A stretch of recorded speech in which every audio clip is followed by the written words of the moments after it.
From the Sky News Centre at 11. Arsenal have sacked boss Unai Emery following a run of 7 games without a win. The Spaniard was appointed in March 2018 after the departure of Arsene Wenger. Speaking after last night's 2-1 defeat to Eintracht Frankfurt, Emery was confident he'd be given time to turn things around. I am thinking now in the next match, analysing that match, analysing Europe League, and thinking on Sunday and how we can improve better and how we can also achieve that confidence with the players and then prepare the match on Sunday. Assistant Freddie Ljungberg will take charge on an interim basis. German energy group E.ON plans to break up its struggling UK subsidiary npower. Unions say that could put up to 4,500 jobs at risk. The Shadow Chancellor says it's heartbreaking the families of those killed in the Hillsborough disaster have not found justice. John McDonnell, who's a Liverpool supporter and from the city, says 30 years on he feels for bereaved relatives. My brother was at the Heysel Stadium when loss of life was there and we were terrified. He wasn't injured, he survived, but this experience you go through of terror that you might have lost someone or they've been harmed, and then those families when they discovered they've lost someone, it's just tragic. My heart goes out to them. Yesterday, a jury cleared David Duckenfield, the match commander at Hillsborough, of gross negligence manslaughter. 96 people died after a crash at the 1989 FA Cup semi-final in Sheffield. Teaching unions have criticised the Conservatives' plans to put more money into Ofsted and introduce snap school inspections in England. Other parties, including the Lib Dems, want to scrap the regulator. There's concern about the way children and young people use smartphones. Researchers in London suggest mobiles can cause anxiety if they're not close by. And HSBC and Santander have been ordered to pay back fees to thousands of customers who failed to get a text message about going overdrawn. The Competition and Markets Authority says there were various problems by both banks. I'm Tanya Snuggs.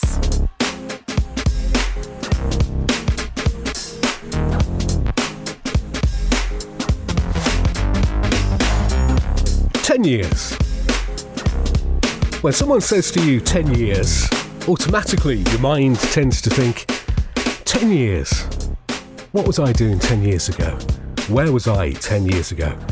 Today we're looking at 10 years of Brad Baker. So the question is, Brad, 10 years. I know. Where were you? This is absolutely remarkable. 2019. 10 years ago, 2009, I was just a 12-year-old boy. I came from a very regular family on the Northway estate in Sedgley in the West Midlands. And I was on a paper round. And it's remarkable because that was where I thought to myself, you know what, yeah, I'm going to go into the media. And 10 years later, I've done some absolutely incredible things, met some extraordinary people. And here I am, 2019. I always said I wouldn't make 30. Well, I've made 26, so I suppose, you know what, I've done all right, okay? So what made you think, I'm going to look back at the 10 years? I had an invitation from a dear friend of mine who works in the business, and he said, you know what, we are coming up to 10 years. And I didn't even realise that, yeah, you know what, I've been in this game 10 years now, and I'm still going strong. And he said, how do you feel about doing a TI special to mark your first decade in broadcasting? And I wasn't going to say no to that now, was I? Absolutely. And so here we are. It is 10 years of Brad Baker. So what are we going to do for the next 2 hours? We are going to reminisce. We have met some extraordinary people in the business. A lot of those people you and I know personally and we've worked with. We've presented for both the BBC and commercial radio in the UK. We're going to play some fantastic tracks that take us back to certain parts of the business over the last 10 years. We're going to reminisce, have a good gossip, name drop and have a bloody good time. So without making this sound like Desert Island Discs. I know, because I've already done that. I've already done the tracks programme. So this is entirely fresh. It's my birthday. And I'm actually 10 years old. Okay, so... Whoever would have thought? Do I look 10? I've had no Botox yet either. So without it sounding like Desert Island Discs, so why are we playing this song, Bum Busted? Busted, year 3000. Absolutely incredible. This takes it back to when I was a dot. I say I came from a regular family. I never went short. Most people's school trips were to the coast, or if they were lucky, a skiing trip. I was in California in 2006 on a school trip. I was in 8th grade, as they say over there, year 8 over here. And we flew into San Francisco, did Vegas, did the Grand Canyon, did LA, and hell, I was in year 8. So I've been a very, very blessed young man. And this song really is, playing out. I can visualise it. I've got a photographic memory. I'm on that coach with all my buddies, going down from San Fran to the Grand Canyon, and this is on the speakers, man.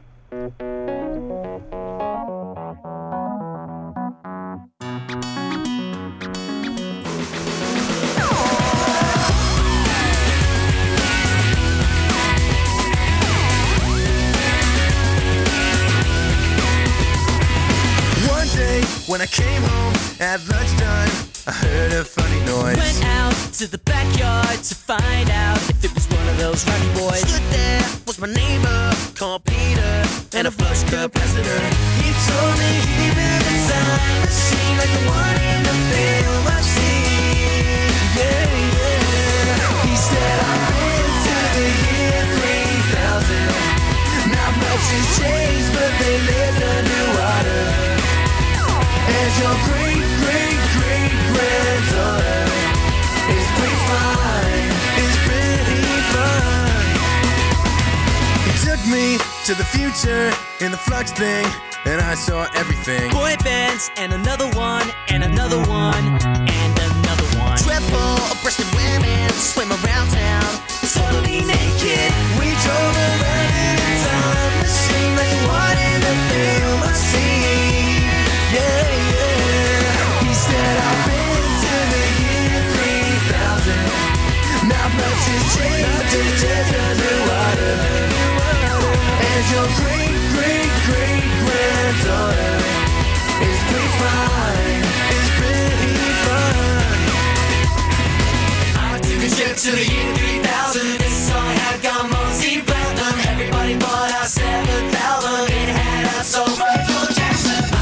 To the year 3000, this song had gone mostly platinum. Everybody bought our 7th album. He told me he built a time machine like the one in the film I've seen. Yeah, yeah. He said I've been to the year 3000. Not much has changed, but they lived underwater. And your great-great-great-granddaughter is pretty fine. She's pretty fine. He said I've been to the year 3000. Not much has changed, not much has changed, but underwater. And your great-great-great-granddaughter is pretty fine. He said I've been to the year 3000. Not much has changed, not much has changed underwater. And your great-great-great-granddaughter is pretty fine.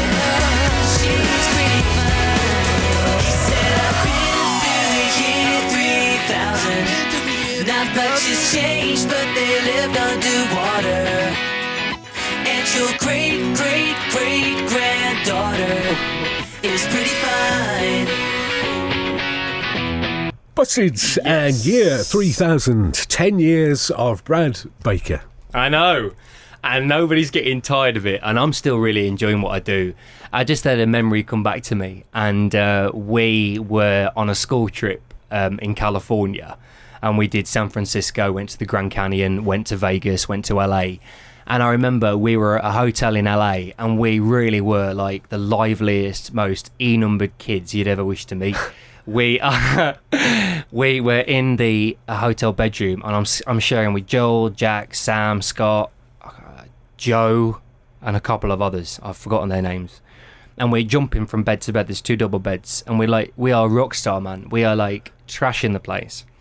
And then we have complaints made by the floor underneath us, and they go to hotel security, and they're like, the English people on the floor above, they are entirely unacceptable. And I remember Joel, we're in the hotel bedroom, and he gets his can of Coke, shakes it, opens it, and then lobs it from the hotel balcony into the swimming pool. And you got all these people sunbathing in the middle of the day looking up at the balcony like, who has just lobbed that Coke? And you just see a cloud of Coca-Cola dispersing through osmosis into the swimming pool. Mate, it was rock star, man. I've had an amazing time from start to finish. Yeah, and it's not always been easy. You know, I've had some very, very difficult moments in my life, but you know, haven't we all? It's that get over it story, really. It's the so what. Yeah. So let's go back. Yeah. Let's go back to where it all really started. And tell me a little bit about what we're going to play next. Well, the next item, the producer to the show and the team said to me, would you be interested in going back to the estate that you were delivering papers on before we come to the studios to actually do the show where we are now? And I said, okay, well, that'll be interesting. And I have been back. It's not like the first time I've been back in 10 years. I've been back to visit and have a little look around and stuff. But we did a little recording on, I think it was Swallowfield Road. And I remember visually me being on my bike, riding around, particularly on this part of the estate, going into the sunrise. And this really anchors it, because when I think back to those days visually, that is what I'm confronted with in my head. So it was really surreal. It's cold and crisp, a blue magnolia sky, 7 a.m, and we're on the Northway Estate in Sedgley, which is where it all began for me. I did a paper round here, and I grew up literally 5 minutes in the direction, well, this direction, obviously you can't see that, but I'm just pointing up the street. And I remember being on my bike, riding down this road into the sunrise, listening to Radio 2's Early Breakfast Show with Sarah Kennedy. And this is when I said to myself, you know what, I'm going to go into radio, I'm going to go into broadcasting, and I did. And looking back now, it's been 10 years since that very year, 2009. I've done some amazing things, met some incredible people, and to be back here today is just absolutely surreal. Absolutely incredible, isn't it? Yeah. So how was that going back? It was kind of sad and kind of weird, because it's as fresh in my head as if it all happened yesterday, you know. But it has been a decade. And that old saying that, you know what, enjoy your life because life is too short. I mean, 10 years has just gone by like that. And that is incredible. In fact, we did go into the newsagents to talk with my old boss. And we were going to do, originally we were going to do the item with him. But it was quite hilarious because his language was so bad that the item was absolutely unusable.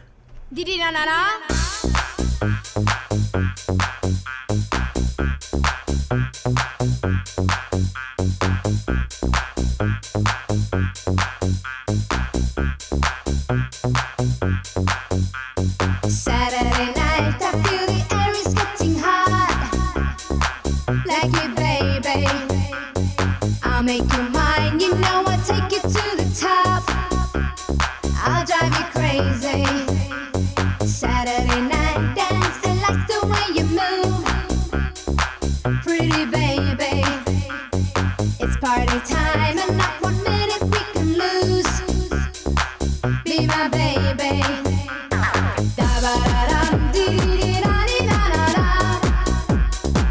Be my baby.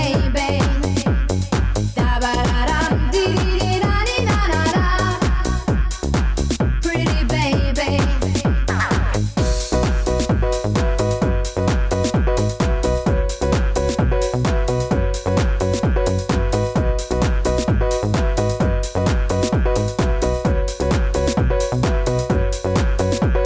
Saturday night, I feel the air is getting hot. Like you, baby, I'll make you mine. You know I'll take you to the top. I'll drive you crazy. Saturday night, dancing like the way you move. Pretty baby, it's party time and not 1 minute we can lose. Be my baby.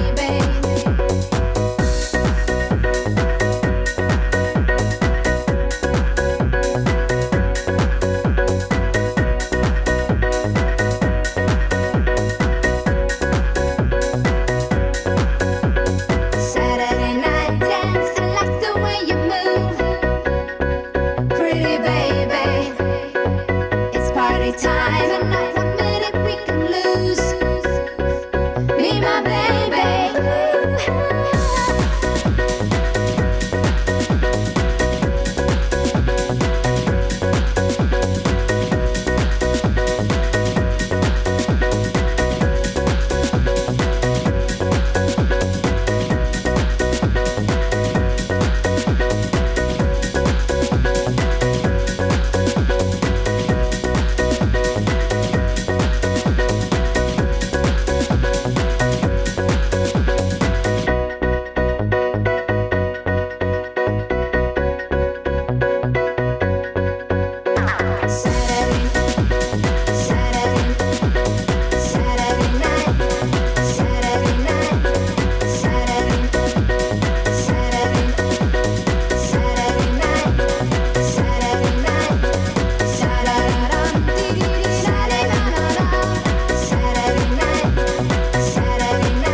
Mansfields, Saturday night. It is 10 years of Brad Baker.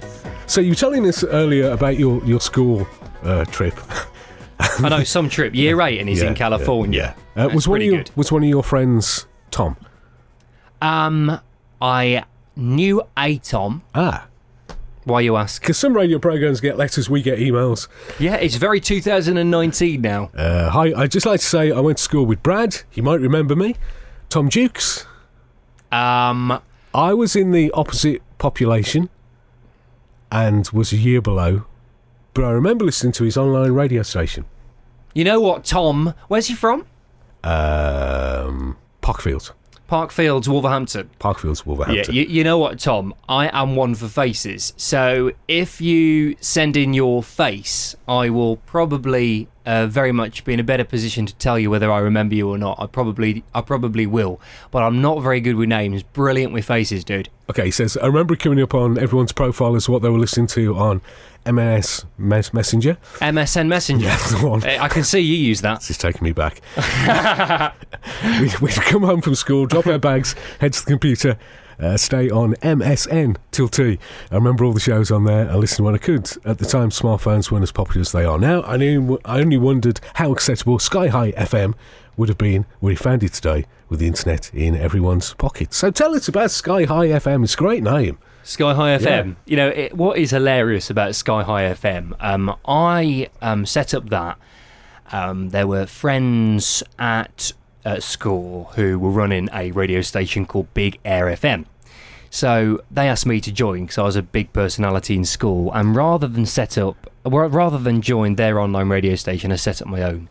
And I got Hunty, who was one of my golfing friends, and he had a great personality, very, very funny guy, and he did the Mondays with Mac show. And it was quite funny because he pointed out, why have you called the station Sky High FM when you're not broadcasting on FM? It's online. And I said to Hunty, it makes perfect sense because it just sounds like a radio station. And it was brilliant. The max listeners we had ever was 12, which would put Radio 2 and Radio 1 out of business tomorrow. But it was fantastic. And, you know, I was only a tot. I was 12 years old when that started. And it was a great thing. You know, people spoke about it at school, and it was run from my bedroom. And I remember when I was 13 or 14, a BBC local radio got hold of it, and I was phonoed, which is our term for basically being on the phone on the radio, on BBC Nottinghamshire. Oh, well. Yeah. And I little did I know then that actually years later I'd go on to present for BBC local radio. So it's just a lovely, lovely thing to, you know, look back, and when it was all ahead of you, you know, you'd ask these questions: should I do it? Shouldn't I do it? Will it work? Won't it? And I remember sitting on, you know, Himley Hall Park. Yeah, well, me and Hunty were at Himley Hall Park. We just finished a round of golf, and I sat with him, and I was very, very good at science. So I said to Hunty, I said, look, dude, I says, should I go into sciences and medicine and play it safe, or, you know, go at it full speed with broadcasting? And he said, well, you can go into medicine and kick yourself forever thinking, you know, would it have worked? Or you can give broadcasting your best shot, and if it don't work, then at least, you tried. But my God, it did work. Yeah, and you can't play songs like this in the surgery, can you?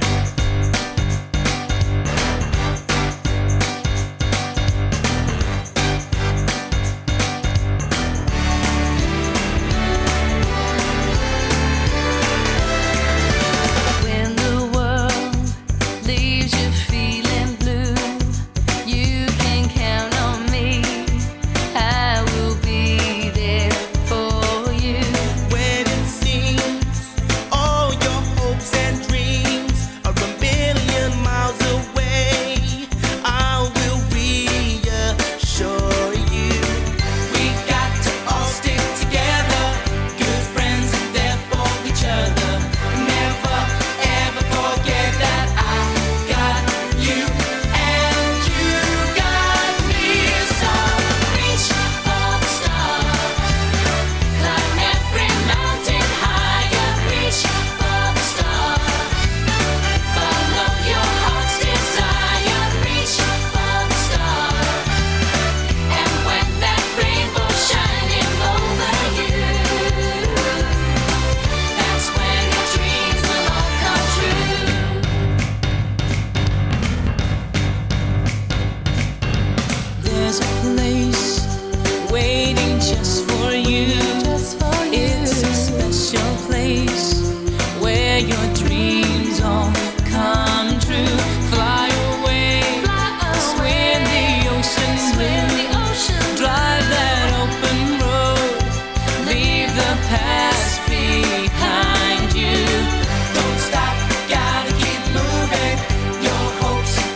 years of Brad Baker. Hey, So I've got to ask, as we're looking back 10 years, S Club, you an S Club fan? absolutely. And anyone who says TV show, music? anyone who says they're not an S Club fan is a liar. If you don't like that song, you can't really be in the same room as me. Yeah? Yeah. And it's quite funny because, well, not funny at all for Paul. But I'm sure, did you read that story? He was on eBay last year selling one of his awards. No. Because I don't know his financial situation, but there was speculation that, of why he was selling this award. That's And always sad. It was on eBay, but that still plays on Saturday nights in nightclubs. I still sometimes go out to nightclubs, and that will be played at 3 a.m. And if it is played at 3 a.m, I'm probably not going to be standing at the edge of the club, am I? Yeah. Definitely not. Yeah. Was that one of the songs that you played on Sky High FM? Oh, definitely. Yeah. Yeah. And you'd play that a lot.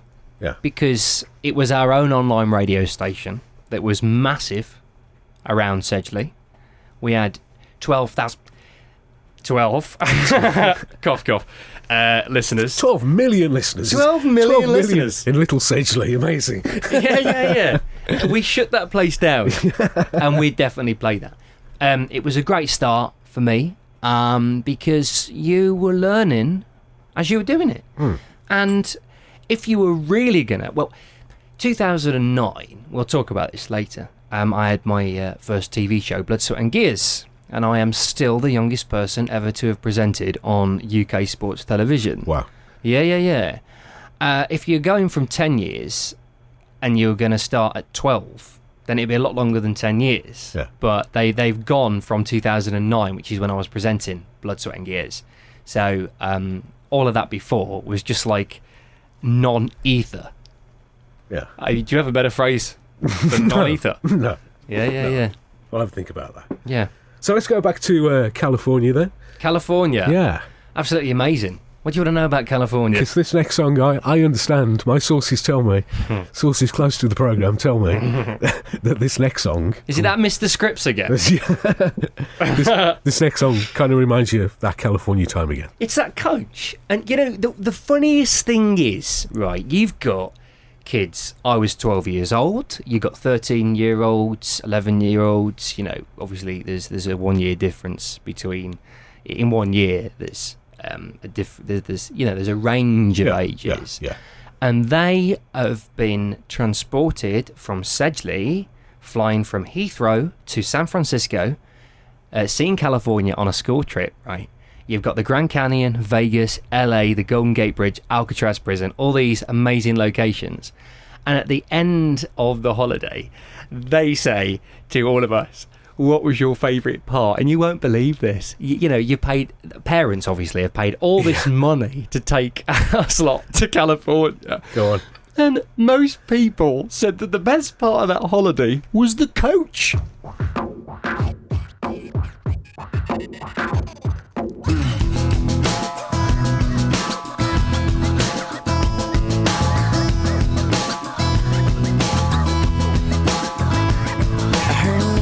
Noel, I have a dream about her. She rings my bell. I got gym class in half an hour. Oh, how she rocks in kids and tube socks.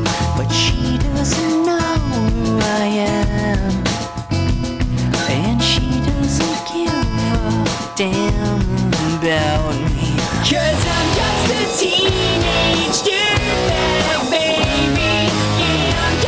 Teenage dirtbag, baby.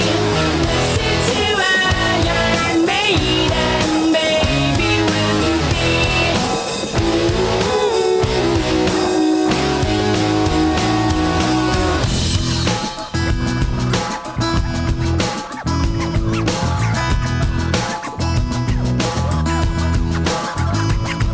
her boyfriend's a geek, and he brings a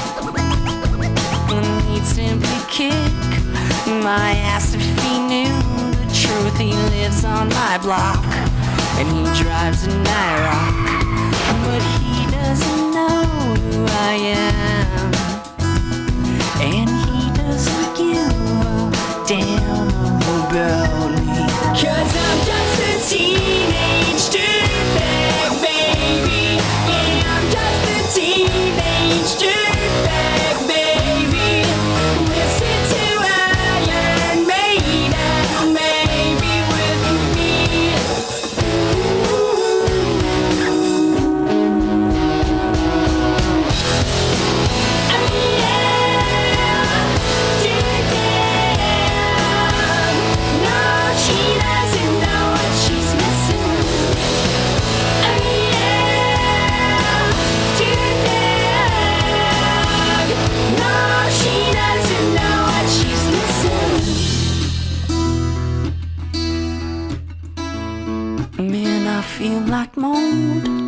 It's prom night and I am lonely, lo and behold, she's walking over to me, this must be fake.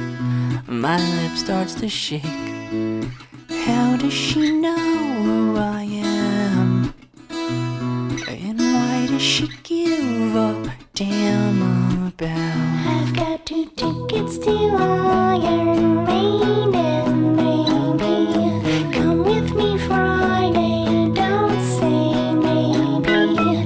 I'm just a teenage dirtbag baby like you.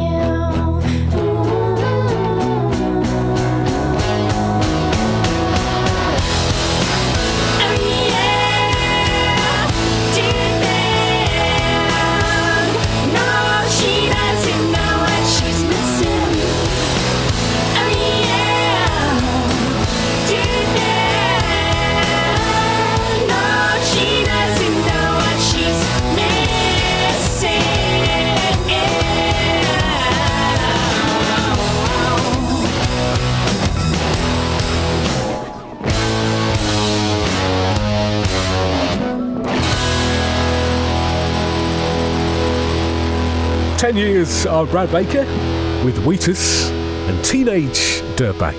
Which I was. I don't think we're going to cover that.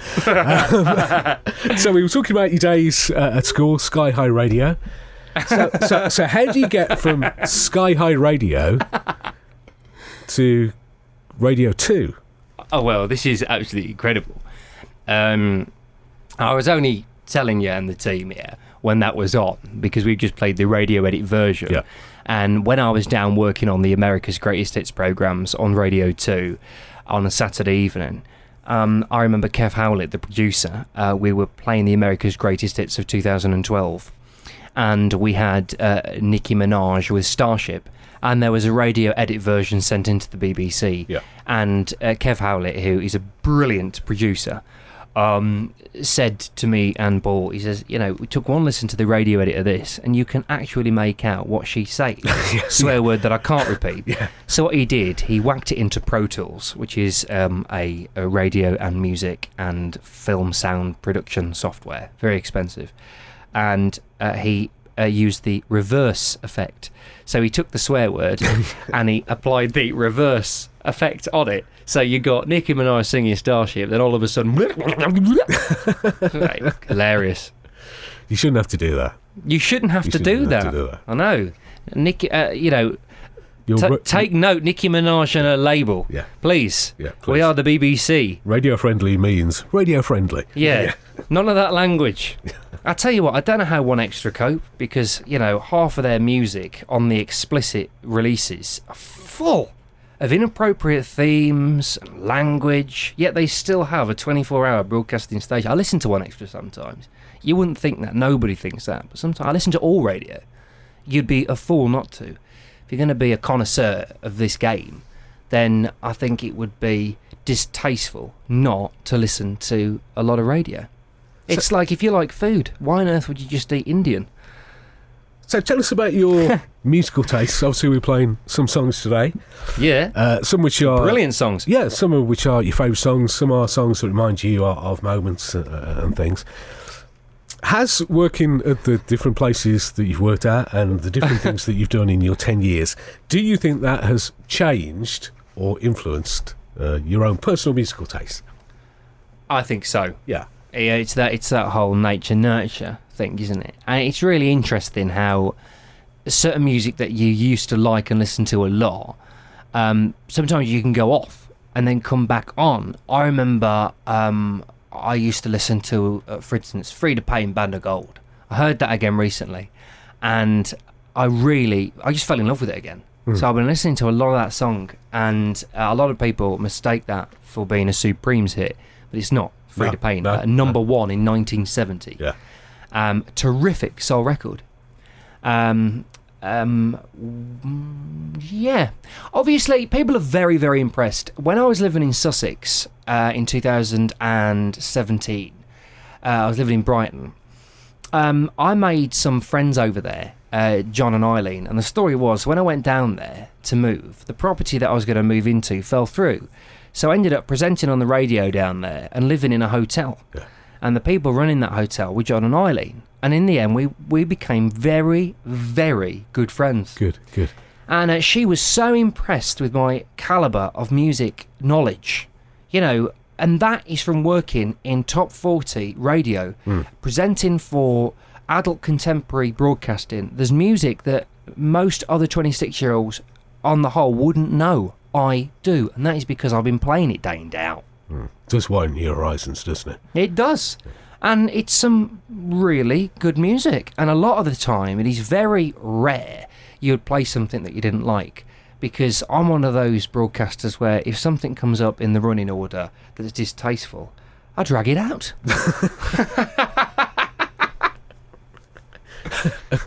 And I know a lot of the time now with playlists, you can't do that. No. So you do have to behave yourself. Can I just say to anyone listening who is young and starting in the career, Yeah. that actually is not a good idea. Yeah.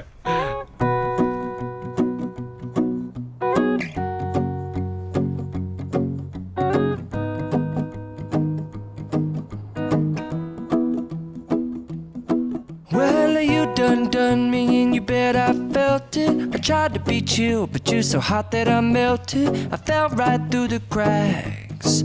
Now I'm trying to get back. Before the cool done run out, I'll be giving it my bestest, and nothing's gonna stop me but divine intervention. I reckon it's again my turn to win some or learn some, but I won't hesitate no more, no more. It cannot wait. I'm yours.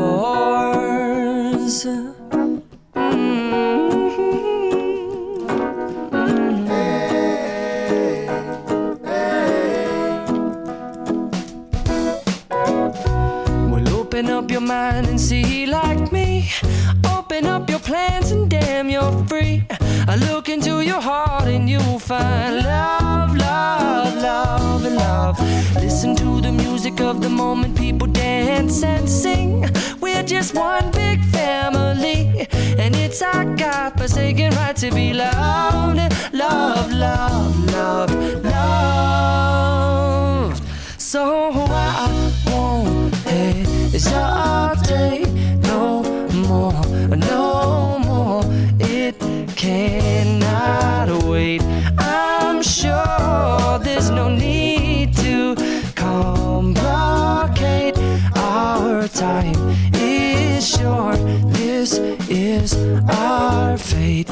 I'm yours. Do you, but do you, but do you want to come on? I scooch on over closer, dear, and I will nibble your ear. So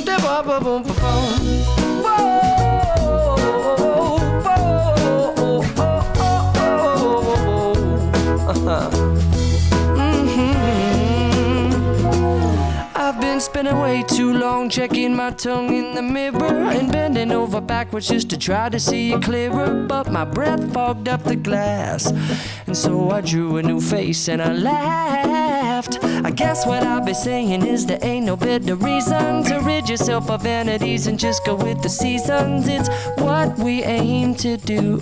Our name is our virtue, but I won't hesitate no more, no more. It cannot wait. I'm yours. Well, open up your mind and see like me. Open up your plans and damn, you're free. I look into your heart and you'll find that the sky is yours. So please don't, please don't, please don't. There's no need to complicate, 'cause our time is short. This is our fate. I'm yours. 10 years are Brad Baker playing Jason Mraz, and I'm yours. Email from Alicia in Wilmslow, Cheshire. Hi Brad, I love you so much. I wear my Brad Baker hoodie to bed every night. Oh, me too, darling. We spoke for about a minute at the stage door after your concert at Manchester. I fell in love with you there and have followed you ever since. I remember how confident you were on stage, and Patti LaBelle letting you take the finish to Lady Marmalade. You were amazing. Can we expect to see any more of you on stage in the future? Alicia? Yeah, of course. That was an amazing show in 2015. And I wore my leopard print jacket and I performed alongside soul legend Patti LaBelle in the Great Voices of Soul show. And I do remember having a chat with a few people outside the O2 in Manchester. And the Brad Baker hoodies, that was brilliant. Because obviously to earn a bit of extra bob, we had these hoodies made. And so after the show, we were selling it as part of the show's merchandise. What a great idea. And my sister has got a Brad Baker hoodie, as a few of my friends have as well. I think you... How about Patti LaBelle? I could say something now. I'm not going to say that.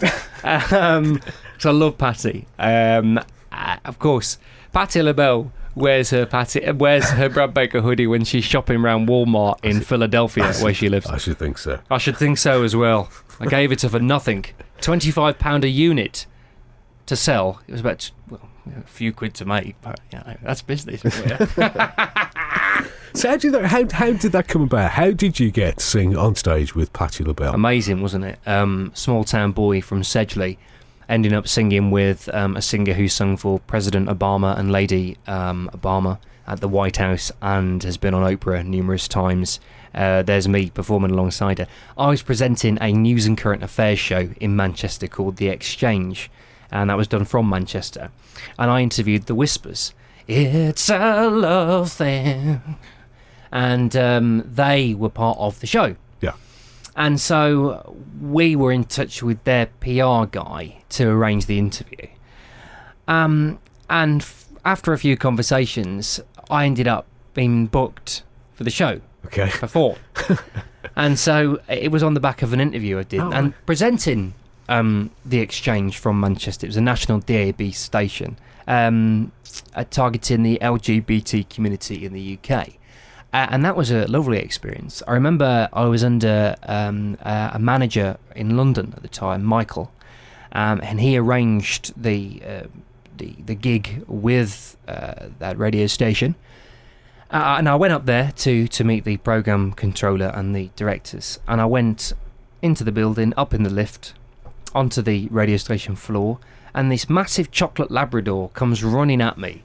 And it's one of these really low-key, relaxed businesses. And it was like, yeah, this is the station dog.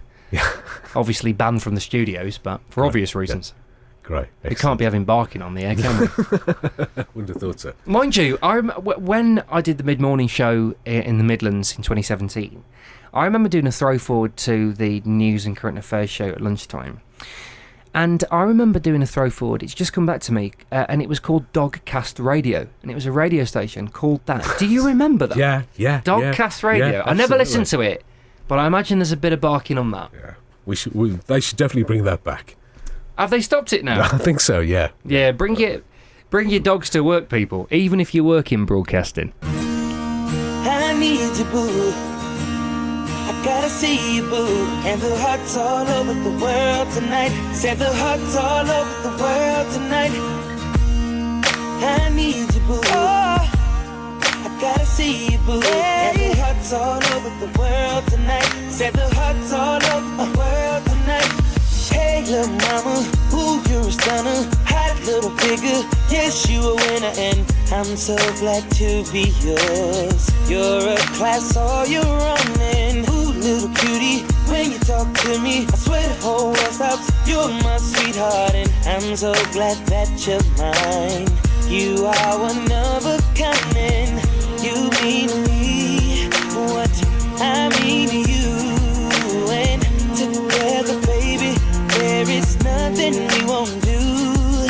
'Cause if I got you, I don't need money, I don't need cars. Girl, you're my all. And oh, I'm into you, and girl, no one else would do. 'Cause with every kiss and every hug, you make me fall in love.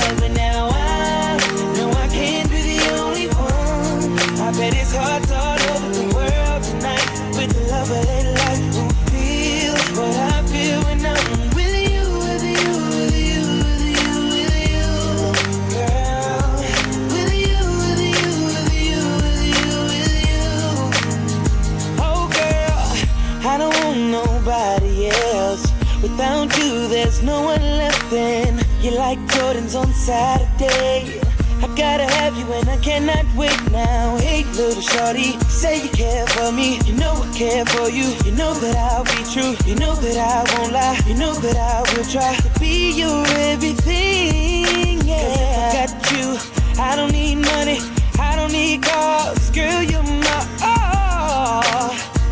Yeah, I'm into you. Girl, no one else would do. 'Cause with every kiss and every hug, you make me fall in love. And now I know I can't be the only one. I bet it's hearts all over the world tonight with the love of their life who feel what I feel when I'm with you, with you, with you, with you, with you. Oh, with you, with you, with you, with you, with you. Yeah, and I will never try to deny that you are my whole life. 'Cause if you ever let me go, I would die. So I won't run. I don't need another woman. I just need you all or nothing. 'Cause if I got that, then I'll be straight. Baby, you're the best part of my day.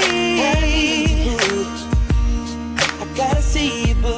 And the hearts all over the world tonight. Say the hearts all over the world tonight. Ooh, yeah. They need it, boo. They need it. They gotta see they boo. Say the hearts all over the world tonight. Hearts all over the world tonight. Oh, I'm into you, baby. One else would do. 'Cause with every kiss and every hug, you make me love. And now I know I can't be the only one. I bet it's hearts all over the world tonight with the love of their life who feel what I feel when I'm with you, with you, with you, with you, girl. With you, with you, with you, with you, with you. Oh, with you, with you, with you, with you, with you, with you, only with you, with you, with you, with you, with you. Hey, yeah. Chris Brown, with you. It's 10 years of Brad Baker. So we were talking about the whole Patti LaBelle on stage, and Alicia was saying she hopes you get back on stage one day. Tell us more about some of the other stage work you've done, because you've done more than that, haven't you? Yeah, I have, yeah. I started my stage work. I was a munchkin. I was a munchkin in The Wizard of Oz. Okay. And I was the lead Lollipop Guild boy. Can I just say you must have been the tallest munchkin ever? I was, but also one of the cutest. So me in that munchkin outfit was brilliant. And I text my dad's girlfriend a few months ago now. I was staying over there, and it was early on a Sunday morning. And I dropped her a text, even though she was in the next room. So there was silence through the house. And I sent her the munchkin scene in the film version of The Wizard of Oz, starring the lovely Judy Garland. And I said in the caption to the video on WhatsApp, I said, this is the character that I played in The Wizard of Oz. And all of a sudden you hear the munchkin theme, and then my dad's girlfriend in hysterics. And then I start laughing because I know what she's laughing at, because they come on in tutus, camp as hell. And yeah, I did that. More seriously though, after that, in adolescence, late adolescence, I played the antagonist in Queen's We Will Rock You. Yeah. So I had a singing role. It was a lead role. I was the villain, Killer Queen's right-hand man, Commander Khashoggi. And there was a review in the local paper, the Express and Star, a big Wolverhampton publication, across the West Midlands as well. And they called me fantastic, the theatre critic. Well, so it was great feedback, and I did have people come up to me after the show, shaking my hand, saying you were absolutely sick, you were fantastic. You know, there's such a buzz singing on stage like that, and with such drama and, you know, fierceness. I'm a villain. Yeah. And, you know, you're looking at some of the people in the first row, and there's a live orchestra, and you were playing Queen's music. Man, that was fantastic, wasn't it? Queen is just one of them, you know, amazing, timeless groups. And you often hear, you know, actors, when they talk about when they take like the villainous role for the first time, how much they really like it. It's so true. Yeah. In fact, I would rather play a villain than I would a good guy any day. Is that a subconscious sign of my personality? Probably. But I'll leave that to the psychotherapist. If you know one, get in touch. Probably means that you want people to boo at you. Yeah. I would have caused a bit of upset in the auditorium. Because they're more interesting. Yeah. You look at the film that was released this year, The Joker. Yeah. You look how well that did. Yeah. And I've not seen it. No. But from what I've heard, the characterisation in that is fantastic. So if you had to go back on stage, if you had a choice and someone said you can play whatever part or be involved in whatever show, what would you choose? So something that comes to mind, something you think, I'd like to do that. Yeah. I'd be the Good Witch of the West. Would you? In The Wizard of Oz and come down floating out of my pink bubble. No. Seriously? Yeah. I've not been to the theatre in a while. But I can give you my film answer. Yeah. I would excuse Leonardo DiCaprio from Titanic. Yeah. And I would play Jack. Okay. All right? And I'd also get rid of someone in, the Christmas film The Holiday. Yes. I'd be in that. I love that film. Because, they're all suave in that. Yeah, I love they're all that film. sophisticated. Isn't that a great film? I watched it the other day, and I'm looking at the male actors, and I'm just like, gorgeous, hot, nice, suave. I am in that film. That is just such a nice film. Yeah. It really is, isn't it? Real feel-good film. I just love the characters in that. I love what they wear. I love the locations. I did think, actually, of sourcing out where that cottage is and going on a weekend on a little walk around there on one of the weekends that I'm free. It's one of those interesting things that you could put on your list of things to do. Yeah. Well, actually, you can do that. Yeah. Do that, Have you been? No, but I do know that you can do that. Yeah, because apparently that is a real cottage.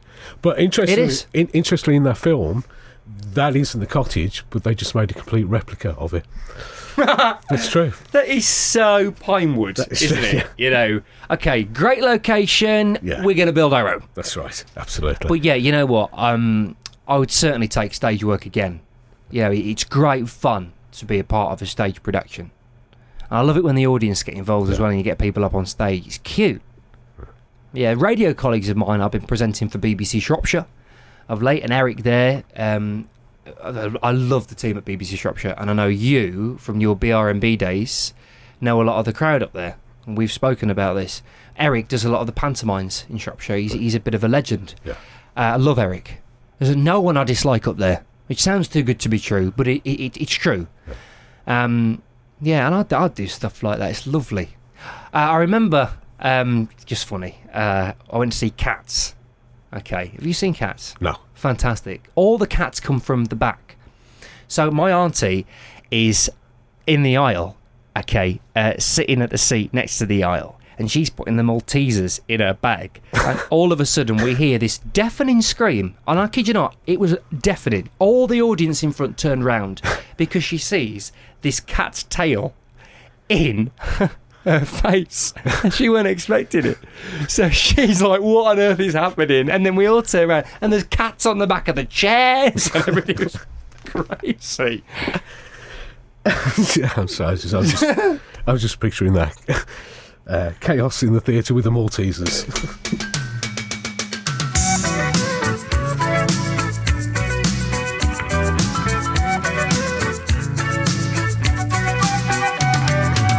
Traveling in a fried-out combi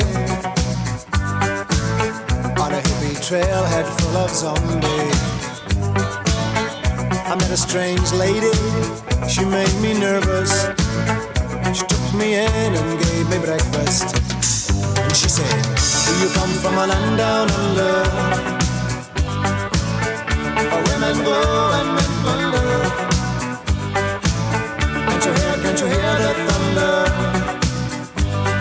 You better run, you better take cover.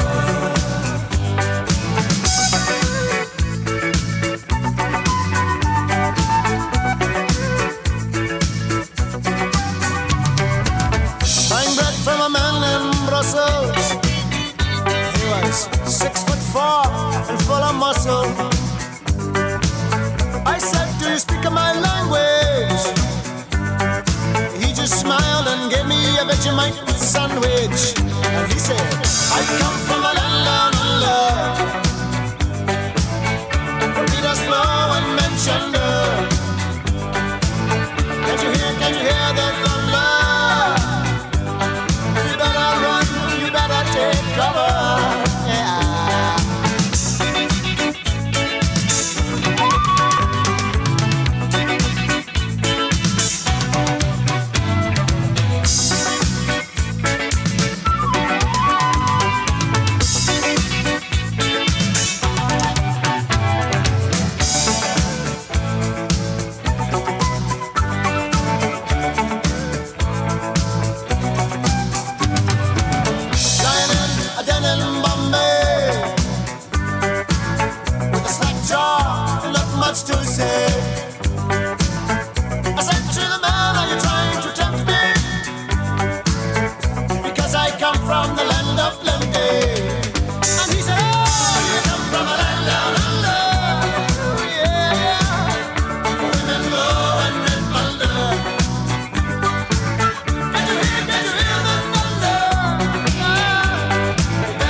Men at Work's Down Under. You're listening to 10 years of Brad Baker. And we'll have more after news, after Boyzone.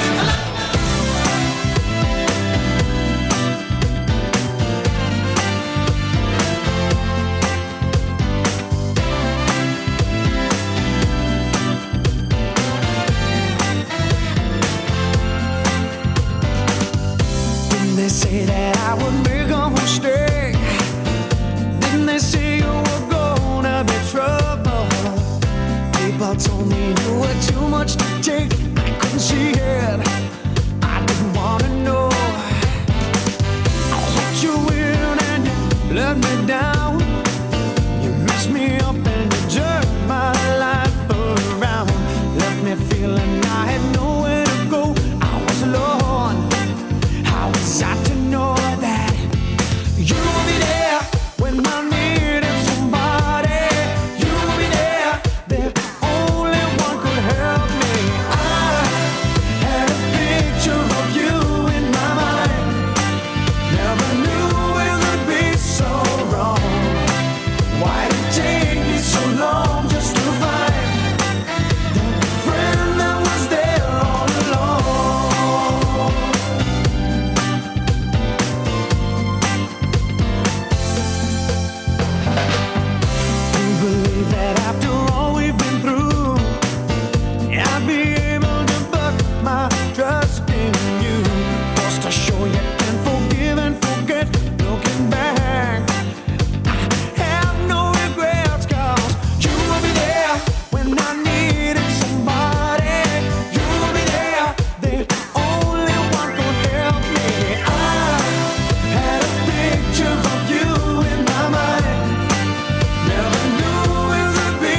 From the Sky News Centre at midday, Arsenal have sacked head coach Unai Emery after a run of 7 games without a win.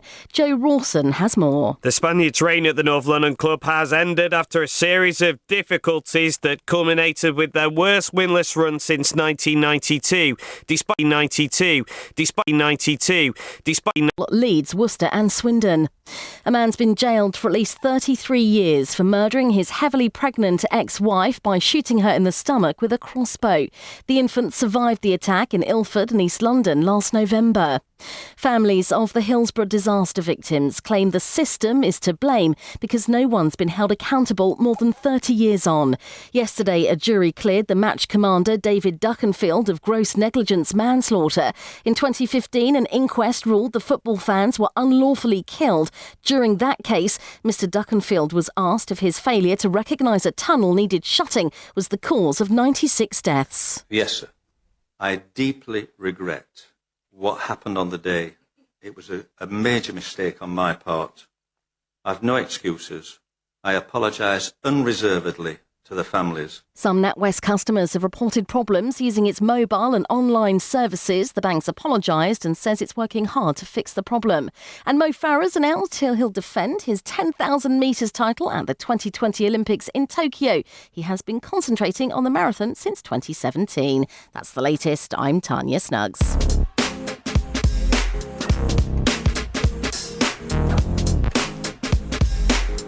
Years of Brad Baker. So let's talk about the morning show that you did in Wolverhampton.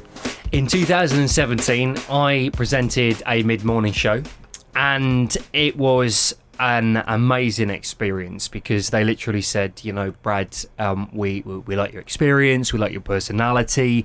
Essentially, you create a local radio show that can speak to the people of the Midlands and put you all over it. So I did that and I ran with it, and there was an amazing team who used to work on those shows, and I'm sitting next to the producer of those shows. This is producer Stu. Wasn't that amazing? And I'll tell you what, you come from Beacon Radio, you've worked alongside Steve Wright, Dale Winton. Of course we lost Dale, we spoke about that, yeah. Very sad. And your experience in commercial radio, and you know, what did you say to me the first couple of shows? Because I care about this business and I care about what I do, and I am my harshest critic, as is my sister, but that's another story. I'll tell you something just quickly. I bought this radio textbook. It was called Essential Radio Skills, right? And I was already presenting in the business, and this came, and my sister, I was opening it from the postman, and she went, "What's that then?" I said, "Oh, it's a book I've ordered." She goes, "What have you ordered?" And I said, "It's Essential Radio Skills by Peter somebody." And she goes, "Yeah, you need it." And walks off. Family love. That's your family for you. This is families, mate. This is families. And I said to you, I said, "What do you think?" And what did you say? I can't remember. Oh, that's amazing. That's amazing. No, but you were happy with those shows, and I remember most links I'd come off and say, "How was that? How was that?" That's pretty much, you know, what I'd ask you. Yeah.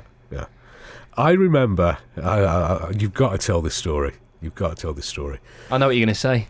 I'll let you say it though. Of all the links you ever did on that morning show, the funniest story was the one that you told about the airport and the clothes. Okay. Can you tell us that? Absolutely. I was on holiday in the southeast of Spain, and I don't know how this happens, but I was on like a 3-week holiday, and I ended up coming back with a load more luggage than I went with. As you do. As you do. But I went up to the counter, and it was for a budget airline, and I said to the guy, you know, "Is it okay?" And the guy looks at me and goes, "No, it is really not okay. You are very much over." So I had to go to one part of the check-in to ditch a load of my stuff. And, you know, most people, when they've got a flight to catch, they're just going to bin like a load of their stuff without giving a lot of thought to it. But I literally systematically set up 3 piles next to my suitcase, and it was a yes pile, a no pile, and a maybe pile.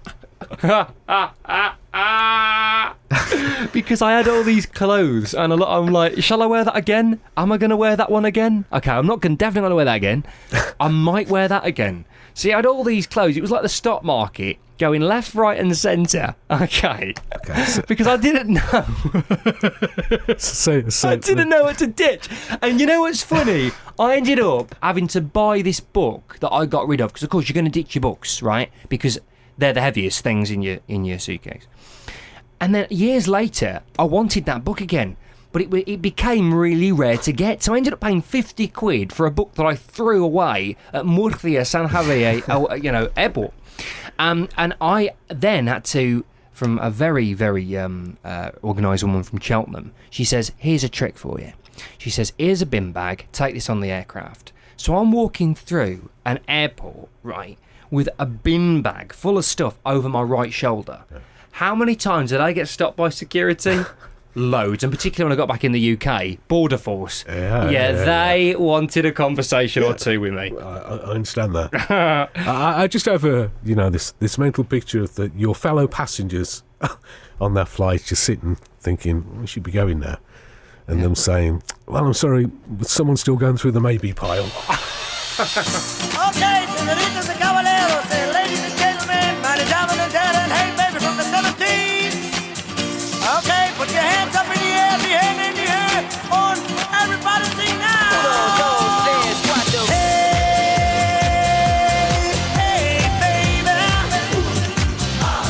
I wanna know if you'll be my girl. 2, 3, 4, 5, 6, 7, 8. Hey, baby.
This is 10 years are Brad Baker, and we were talking earlier before the show and saying, wonder what DJ Otzi does now. We kind of came to the conclusion that he probably lives off the profits of that song. In fact, he probably sits in some bar somewhere and waits for his song to come on, and then he just joins in. And he goes to everybody. Oh, by the way, I was the weird guy I was sitting at the bar. Okay, I did this song. It's a bloody good song as well. So that song, was that the last song that you played on that mid-morning show? It was. You're an amazing producer, and we're still very, very good friends. Absolutely. I flew off to Spain the day after the last programme, and it wasn't arranged to be the last programme. I lived abroad in 2012. I was working with Elliot Wright from The Only Way is Essex in the southeast of Spain as part of his restaurant group. And then in 2013, I was a resident performer at a 5-star resort on the island of Mallorca. And the last song I played, unknowingly, I was coming back. I said to the listener, we talk to one person in this game. Yeah. Anyone in radio, if you know radio, you work in radio, you'll know that. But for simplification, I said to the listeners, I'll be back, so have a great time. And that was the last song I played. Flew out the next day, and then when I was over there visiting friends in 2017 to the place I was living in 2012, I had an offer come through to move locations to present on another station, and I accepted. So I was in a jacuzzi on Jackie's rooftop terrace with a glass of champagne, sending off all these emails and negotiating while I was on holiday, and moved stations, and but it was great fun, that happy morning show. Very much so. I had the routine of coming up. Oh mate, do you remember the Private Plate saga? Coming up in my sports car, I'd have a McDonald's breakfast most mornings because I was commuting in from Solihull every morning, and I was on the motorway, windows down, and it was, I can't really moan. It was a great summer, but the Mackey's breakfast, say no to the morning muffin, very tempting. And you know something, because obviously I'm in the city today doing this show. This is disgusting. Okay, I got on the train at Birmingham, and I had a double sausage and egg McMuffin, and then when I got off in Central, I went to another McDonald's and had another double sausage and egg McMuffin and a large cappuccino. I'm the envy of every obese person because I cannot put on weight. I remember when you were slightly late. You weren't there by the time you were normally there. And I sent you a quick text, and I knew what the answer was going to be. I was like, Brian, you okay? Where are you? And I knew. I was listening live, right? And you were just like, I'm just at McDonald's. I was listening live. And the times, I tell you what, I mean, I'm very professional, but sometimes things happen and you cut it thin. And you threw forward, there was a throw forward. Brady's here after 10 with the mid-morning show, and I'm literally like a mile away. Obeyed all the traffic laws. I think that whizzing it into the station. I think that was the day the queue was huge at McDonald's. Yeah, I know. Come on, fatties, out the way! Hi, Brad. Congratulations on your 10 years in showbiz. Harry Maxwell, Camden, London. I really wish you did social media. The only way I hear about what you're up to is if I stumbled on it by chance. Hey-ho, you might come on here one day. I loved your weekend breakfast show. I'd make sure it was on no matter what, even if I was hungover from Friday night. I'd set the alarm to tune into it. And then one here. This is interesting. Kelly Dawes in Womben. Womben? It's Womben. Yeah. Lovely place. Yeah, if you can't do Surrey... And it's not Womborne. It's right. Womben. It's Womben. Yeah. If you can't do Greater London or Surrey, you can live in Womben. Yeah. Houses are much cheaper and it's a lovely village. Kelly says, hi, I really hope you read my email out on the show because I followed Brad from the very start. My boyfriend at the time was... Good girl, Kelly. And he's still a big motocross fan. I remember you on Blood, Sweat, Gears on the weekend on telly. Me and my boyfriend used to watch it. Usually with a Chinese or an Indian takeaway curled up on the sofa. I remember when you had pink highlights in your hair. Yeah, man. It was so cool and you look so good, really. I did. I did a charity event for Tickle Pink. It was the breast cancer charity. And so what I thought I'd do to raise money was present on national television with pink highlights in my hair. And who was that again? Kelly? Yes. Kelly used to watch Blood, Sweat and Gears. Yeah. Yeah, that was my first ever television show at 16. youngest person to present on UK Sports Telly. Wow. A motorsport show. Good girl, Kel. Kel from Womben. Are the pink highlights coming back?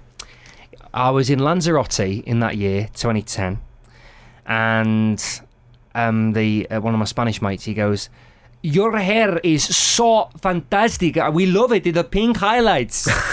Which was great because one of our neighbours at the time where we were living in the Midlands, she said, "What have you done to your hair? You look like a right prat." So the Spanish love it, but she didn't. Whatever. That's the great cultural divide.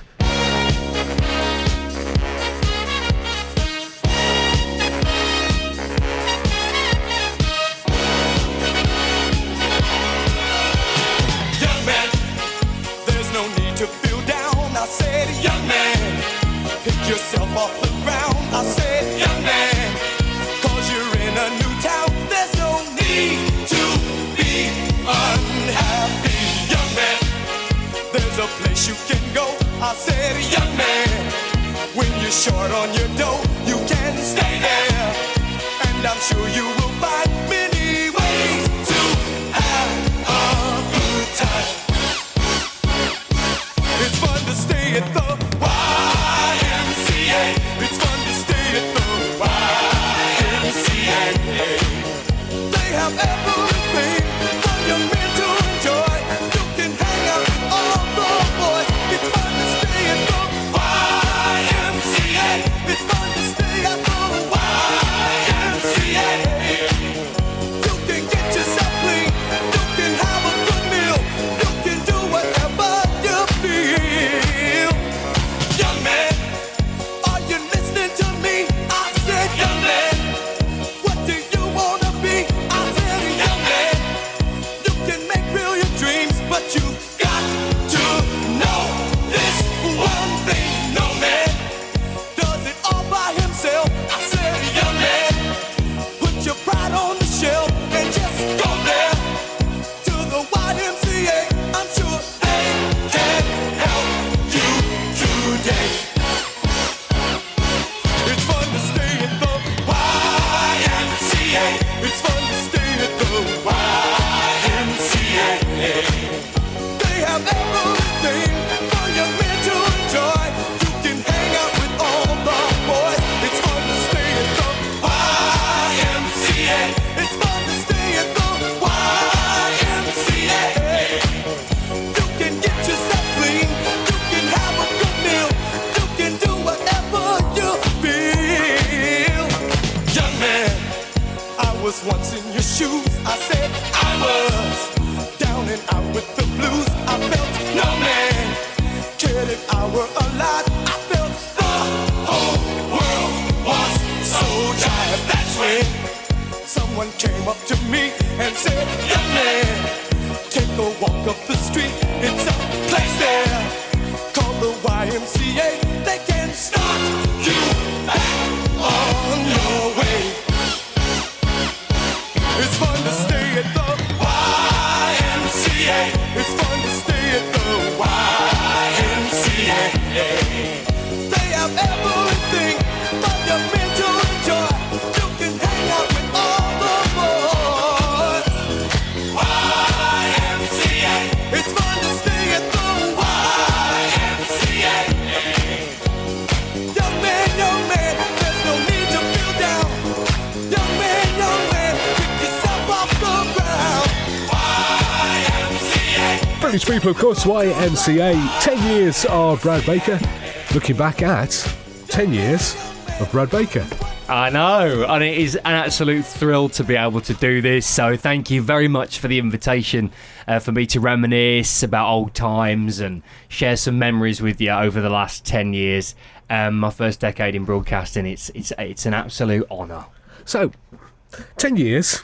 So you start off and you've done various things, and we talked about the school radio station and Sky High FM and all that kind of thing. Yeah. So as you go along, and we all do this, you build up experience, you build up experience.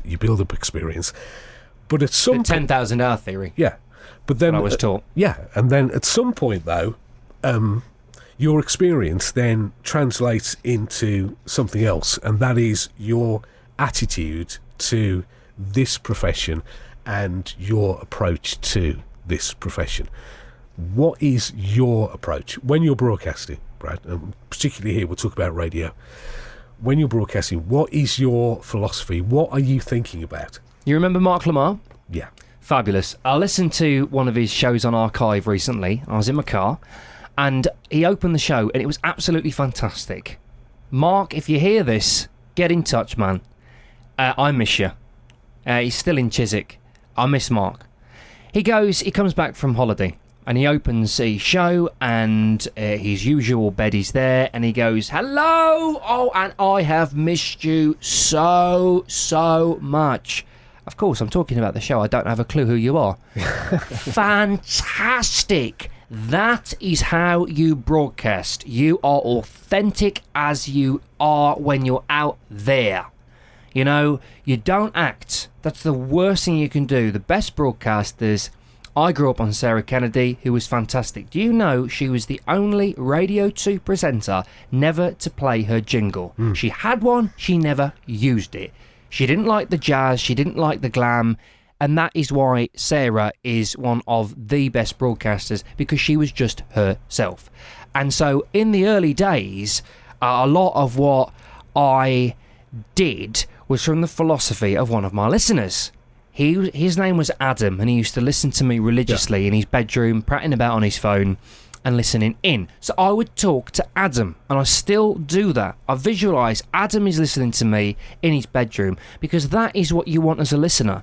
Listeners will connect because of the stuff they hear in between the music. If not, they'd listen to their music on their phone. Easier. Why do they listen to the radio? Because of the voice, what they're connecting with in between the tracks. And to do that, you've got to be human. Yeah. And that is how I do it. Yeah, absolutely. I agree with that. And you agree with that philosophy as well? I agree with that philosophy completely. Fantastic. Because radio is conversation. Yeah. And a conversation is a conversation. Absolutely. And just on the radio side, you can't just hear the other person's side of the conversation, but it is a conversation the same. Yeah, the worst thing you can hear on the air is someone performing. Oh, it's awful. And me speaking to Adam, who's on his bed, on his phone, listening in, nice and chill, is how I achieve that person-to-person touch. And a lot of people in broadcasting are taught that it's you talk to one, even though you're talking to millions of listeners. You don't do that. And you hear it on some of the biggest radio stations. You know, hi all, you guys. Well, whatever. We've all had really amusing experiences working in radio. Yeah. We're going to hear about one of yours after a song from Tina Turner. I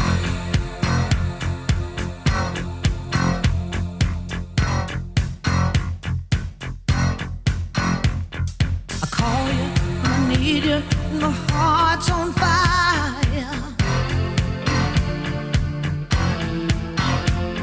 You come to me wild and wild. You come to me, you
Tina Turner, the best 10 years of Brad Baker.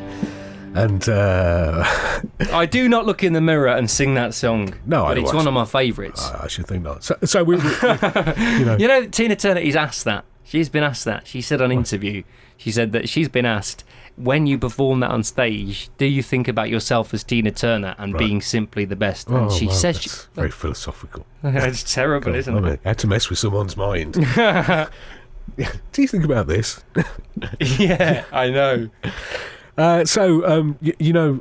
Radio is it's a great business to be in. Every day is completely different. You literally walk into the radio station and you never quite know what to expect. Very true. We've all experienced days like this. Very true. So tell us some of the... you seem to have... no, I wouldn't say... you seem to have... I don't know, wildlife seems to be attracted to you in radio stations. Tell us about this. It's very true. I took a job as a presenter on a station on the south coast of England, and I was living in Sussex. And I arrived, and the team were fantastic, and they gave me a great welcome. Life down there was a little bit tough, because obviously when I moved down there, the house that I was going to move into, literally, we're driving through Surrey from the Midlands, and then we get a text saying, the house has fallen through, by the way. So I'm in panic mode. We arrive in Sussex and talk about the worst ever experience. We're on a car park to the Range. You know, the home store, the Range? Yeah. And I'm homeless. I'm literally homeless, and I'm on the air on Monday, and today's Saturday. So we're going round Sussex, like, looking at all these B&Bs. I'm in absolute tears. I'm like, this is such a mistake. It's terrible. I'm so glad I had a great team of people down there, family and friends. Love them to bits, because my dad was my rock on that weekend. I say very few words about my dad, but yeah, he was my rock on that weekend, because I would have crumbled. And we found a lovely hotel run by John and Eileen, who I love dearly and always will love. They make me so welcome. Anyway, at the radio station, it was hilarious, because I'm told by the engineer, by the way, if you are going to have lunch here, I would definitely put a newspaper on the desk, because we've got rats. I mean, I couldn't bloody believe it. So Greggs took a lot of my money at my time down there, and then about 3 weeks in, the engineer is changing a light bulb in one of the studios. It was the Drive Time studio. And he steps off the chair. Oh, this is horrific, I know. And all of a sudden, he feels something that doesn't really feel like the ground. And he lifted up his foot, and he had trodden on one of the studio rats. And seriously, it was above Wilco, these studios, and the radio station. And so literally, in the newsroom, where they did the news on the hour, you'd be halfway through the news doing some serious stuff, and then all of a sudden, faintly, I don't think it ever picked up on broadcast, but we could hear it in the studio. Very faintly, you could hear, ding dong. Can Julie come to check out number 8? That's Julie to check out number 8. Some of their naff equipment, it was just an operation that created amazing radio. But if you were in the business, inside creating it, it was quite amusing, to say the least. It turned out happy days. I had a great time down there. Found a property, made some great friends. John and Eileen, I used to visit them, most weeks.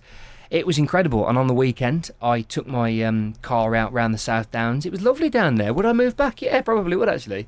Bizarrely, because I've moved all over the place, and at the end of my time there, I couldn't wait to leave. But I do want to go and visit.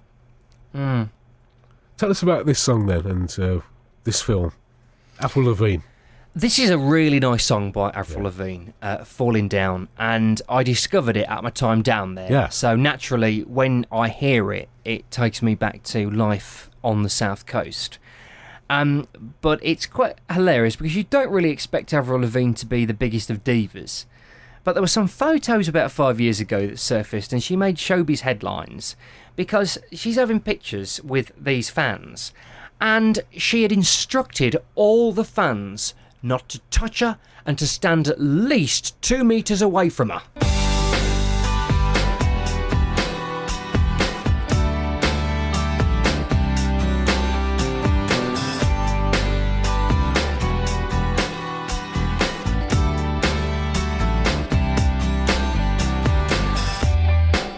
If fear's what makes us decide our future journey, well, I'm not along for the ride, 'cause I'm still yearning to try and touch the sun. My fingers burning. Before you're old, you are young. Yeah, I'm still learning.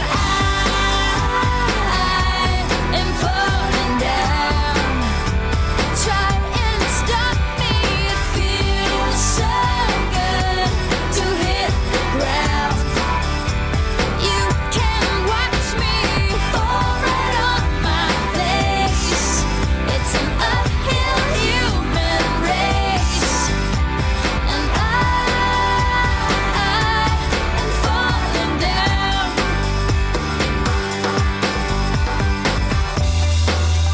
I'm standing out in the street. The earth is moving. I feel it under my feet, and I'm still proving that I can stand my ground.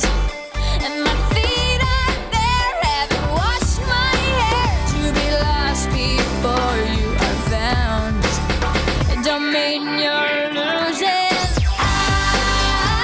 I am falling down. Try and stop me. It feels so good to hit the ground. You can watch me fall right on my face. It's an uphill human race, and I am falling down. Someday I'll live in a house, etc., etc., etc. But you know that's not for now. For now I'm falling down, down, down, down, down, down, down, down, yeah, yeah, yeah, yeah. I am falling down. Try and stop me. It feels so good to hit the ground. You can watch me fall right on my face. It's an uphill human race, and I am falling down. I'm falling down. I'm falling, feels so good. 10 years of Brad Baker with Avril Lavigne and Falling Down. So we talked earlier about the radio that you started off with, Sky High Radio, your school radio station. Next step, I suppose, was college radio. It was, and there's a guy that works at Global, who own Capital, Heart, Smooth, LBC Classic FM, who went to visit a college, it wasn't ours, and said to the guys, he says, "Why are you all trying to be like everybody else? This is college radio, a space where you should experiment and go a bit wacky and what have you." And he was right. Our college radio was incredible. It was ran by a bonkers physicist who believed in time travel. Okay. The beauty of it is he's right. I believe in time travel. His name was Stan Penetratis. He literally penetrates in Latin. and he penetrates space and time, and he set up that online radio station. I won an award for being the best show on there, which was really nice. And it used to go out on the college speakers, and so I listened to that advice from that global guy. And so I remember on college radio, it was a bit of a hit, really, you know, because it'd go out through all the speakers across all the campuses, and I had a text come through because I went wacky on there. I literally explored with themes. I tried different stuff. I had a text saying, "Yo, can you just shut up? You are doing my head in." So I read that text out and went, "This is especially for you. This is the person that I'm doing your head in, okay? And this song's for you, mate. Ta-ra, we're going to turn it up. We're going to turn it up. We're going to yank up the volume." I would not do that on commercial radio. I certainly wouldn't do it on the BBC. But on college radio, you could. It was unregulated. Yeah, because essentially it was never on FM. It was all on internal wires. So if you're going to get complicated and talk about Ofcom, it wasn't regulated because it was never broadcast. It was all through internal wiring. Fantastic. You could swear on there. Not that I did, but you could. Christian Weltz from Essen, Germany, emailed, "I had much pleasure meeting you on the Costa Blanca in 2012. You were such a fantastic guy. You really went out of your way for us, considered you a close friend. We regularly keep tabs on you despite us being thousands of miles away. But as such, the world is becoming increasingly smaller now. And who knows, you may be closer than we think at any time. I check in online to see what you're up to. Can I ask whether you are living in the UK? Also, if you could pick anywhere in the world to live, where would you be?" First of all, I am still living in the UK. And if there's one place in the world I'd love to live, Australia has got a little bit of a pang going on here. And people always think I'm Australian. In the summer, when my hair goes bleach blonde and I rock a tan, I am known round my neighbourhood as being the Aussie boy. There was a village I was living at in Worcestershire before. I was known as Surfer Boy. People would just come up to me and be like, "Surfer Boy? It's the Surfer Boy." And Australia's cool. Okay, I applied for a position on ABC Perth, and it was for an afternoon show, but because of visa issues, I didn't get it. But this is the catch-22, because ABC want you to have a visa. The Australian visa application service wants you to have an employment offer before they give you a visa. So it's a funny catch-22. So I didn't move to ABC Perth. LA seems quite nice as well. I'd probably lock myself away and have some amazing parties in Beverly Hills. But right now, I am living in the UK and happy in the UK. Christian also says, "I turn on Eurovision every year. Expect to see you on it. If you're ever in Essen, stop by for a pint. We are German, and we will show you how to really drink." Christian, I don't advise that. I don't advise that at all.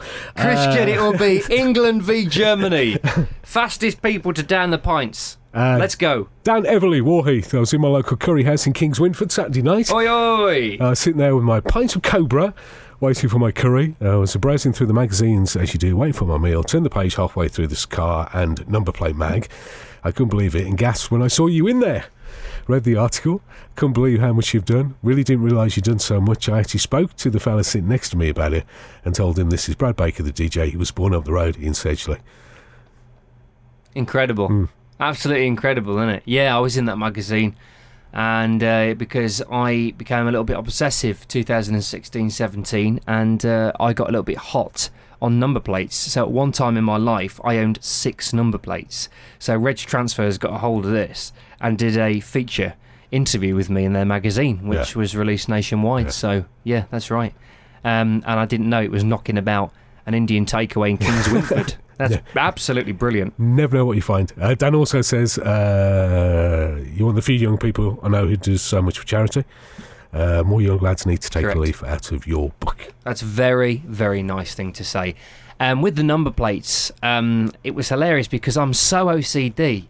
I'm a creator, a curator, and we had such a game with these number plates because we bought some double-sided glue to put these plates on. And I tell you what, mate, to try and line them up perfectly on the car, oh my goodness. And I remember my uncle, never let your uncle attempt to put a number plate on your car when he's hungover from the night before. He literally said to me as well, he goes, "Right, I'm going to put this on now, speak up or forever behold your peace." He put it on, it was bloody wonky, wasn't it? Davey's neighbour came over and went, "Brad, are you okay? You seem really down." And honestly, I entered into a depression because my uncle put the number plate on one key and then I couldn't get it off because the glue had set. So I'm trying to find all these solvents to dissolve the glue, and when I did, I was so grateful, and I never spoke to my uncle again after that. And you know what you should have done? You know who you should have consulted, don't you? Your time-travelling physics lecturer.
Jamiroquai and Love Philosophy. I remember seeing JK recently at a place in Broadway in the Cotswolds, and he was there with his Aston Martin, and we were drinking in the courtyard. And JK's so suave, man. I don't know how much having an Aston Martin and being JK from Jamiroquai helps, but he had a real bad issue with a stalker who had to go to court, who loved him. And I tell you, I've had it. I've had some really weird voicemail messages and calls, and friends tell me, like, you're the only person who I know who has their number changed so often. It just leaks. Yeah. And it is really scary when you get, particularly the calls that you answer and then there's silence. You know, that is weird. Yeah. I'd be much happier. And I thought about this with a landline phone and a voicemail and not having a mobile. I had a really nice email from Hannah in Tipton. Hello, Hannah from Tipton. Hey, I can't believe it's been 10 years. You're looking amazing, Brad. You look more like a film star every day. Cast of Home and Away need to watch out. It's that surfer look. It's the surfer boy. It's the surfer boy. Would you ever consider doing reality TV? Hannah says. In 2014, I was approached by Big Brother to go on Big Brother through my manager, who was representing me, agent in London, and I turned it down because we had lunch. It was breakfast, actually. We had breakfast in Earl's Court, and I came to the conclusion that I could be an overnight flop rather than an overnight hit and do something on there that could tarnish me for the rest of my career. So I thought slow and steady. However, Hannah, if the right offer came in, I probably would do reality TV. Yeah, it's a shame Big Brother's gone, because out of all the reality TV shows I'd go on Big Brother and cause up a right stir. I don't fancy Love Island, but whatever. We'll see. Hannah says, I had a great experience. I was on a Thompson flight from Rhodes, from Birmingham Airport, mid-flight, flicking through the radio channels, and I heard you. That's right. Yeah. In-flight entertainment. Fantastic. Excellent. That's wonderful. Excellent. 38,000 feet, blue sky and clouds, and you're flicking through and you hear me. So tell me about your memories of the Love Song show. That was lovely. My aunt's reaction was the best, though. I said, you should tune in. It's the new show. And she said, what is it? I said, Late Night Love with Brad. And she just burst out laughing. I don't know what went through her mind. Because she knows me from, being a tot and what have you, Late Night Love with Brad, my aunt's Butch. It sounds corny, but it was one of the quickest shows I've ever done. Because the show was voice tracked, which basically means in radio terms you record the bits in between the songs dry. You do them all in one go, and then essentially just put them into the parts in between the songs with the jingles and imaging and what have you, make sure the timings are all accurate. And it sounded great. Very laid back, and it really suited the time of day well. And I'm a big fan of love songs and ballads, and in particular this one by Annie Lennox, No More I Love Yous.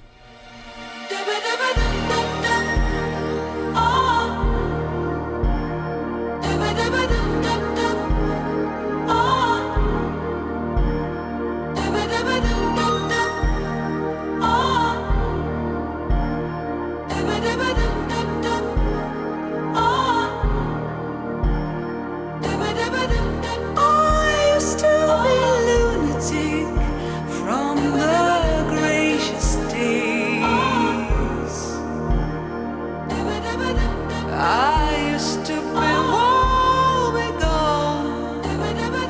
and so restless nights. My aching heart would bleed for you to see. Oh, but now I don't find myself bouncing, no whistling, but no chance to make me cry. No more I love you. The language is leaving me. No more I love you. Changes are shifting outside the world. The lover speaks about the monsters. I used to have demons in my room at night. Desire, despair, desire. So many monsters. Oh, but now I don't find myself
Annie Lennox, No More I Love Yous. It is 10 years of Brad Baker. So, Brad, what's it been like wrapping up 10 years in just a couple of hours? It's been absolutely incredible, and it's flown by. 2 hours, wow. It's been an absolutely phenomenal decade. I've got to thank so many people.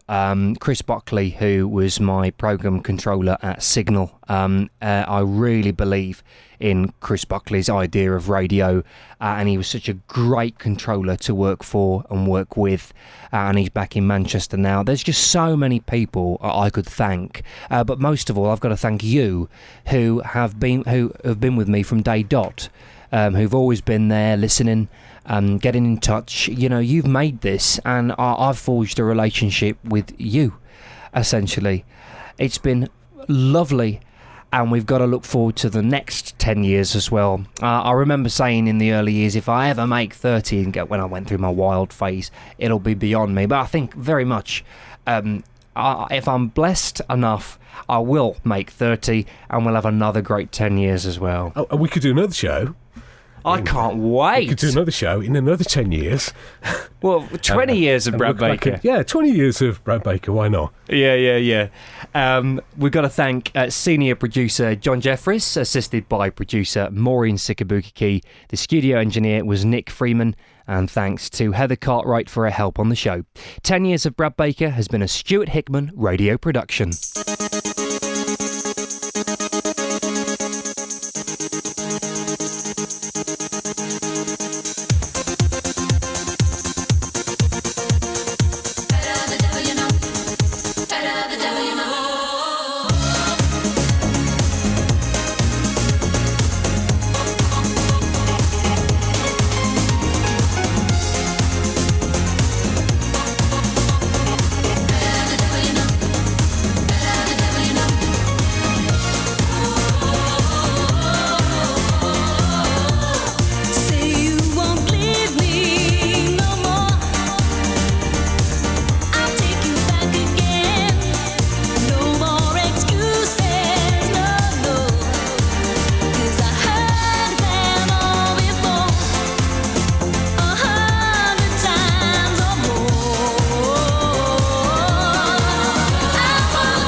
From the Sky News Centre at 1. Unions fear nPower's plans to restructure its UK business could lead to the loss of up to 4,500 jobs. The move, which includes closing a number of call centres, has been described as a body blow less than 4 weeks until Christmas. Matthew Lay from Unison says it's devastating news for workers. Clearly, we're very disappointed at the timing of it and the impact and the concern it's going to cause people. We've obviously sought to ensure that the redundancy terms that nPower have will be honoured, and we'll be doing everything we can to support members. The energy giant's owners are blaming a challenging market, adding nPower's in a critical business situation.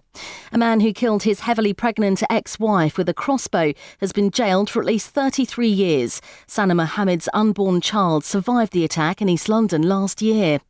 A 35-year-old man's died after being hit by an ambulance in Oxfordshire. Police were called to the A34 in the early hours of this morning. Arsenal are on the lookout for a new manager after sacking Unai Emery following a winless run of 7 games. The Spaniard, who took over from Arsene Wenger in May 2018, has left the club. These Arsenal fans say it was time for a change. As much as I thought he was a good manager, I feel like it was probably his time to go. We had no choice. The football had just gone backward. It was tiring to watch Arsenal. Personally, I think he should have been gone a long time ago, like in the summer, so we could get a fresh start with a new manager. Former Arsenal midfielder Freddie Ljungberg will take charge of the team on an interim basis. Some NatWest customers have reported problems using its mobile and online services. The bank has apologised and insists it's working hard to fix the problem. And Disney's agreed to give a British Star Wars fan who's